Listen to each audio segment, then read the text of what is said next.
Car drive करने से पहले बहुत सारी चीज़ों का ध्यान देना पड़ता है, जैसे कि एक हो गया इंजन ऑयल का लेवल चेक करना बहुत ही ज़्यादा इंपॉर्टेंट है, ताकि इंजन ऑयल अगर कम वगैरह हो तो हमको मालूम पड़ जाए। दूसरी चीज़ हो गई कूलेंट हो गई, कूलेंट कितना है, कूलेंट चेक करना बहुत ही ज़्यादा इंपॉर्टेंट रोल प्ले करता है। और भी बहुत सारी चीज़ें हैं जैसे कि ब्रेक ऑयल ये वो सब। लेकिन कार के अंदर भी ऐसी बहुत सारी चीज़ें होती हैं जो आपको मालूम होना बहुत ही ज़्यादा ज़रूरी है।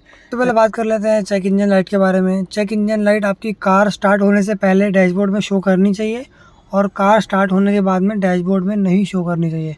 अगर शो नहीं करेगी कार स्टार्ट होने से पहले तो आपकी कार जो है वो स्टार्ट नहीं होगी, और कार स्टार्ट होने के बाद में अगर शो करती है इसका मतलब ये है कि आपकी कार की वायरिंग में कोई इशू है।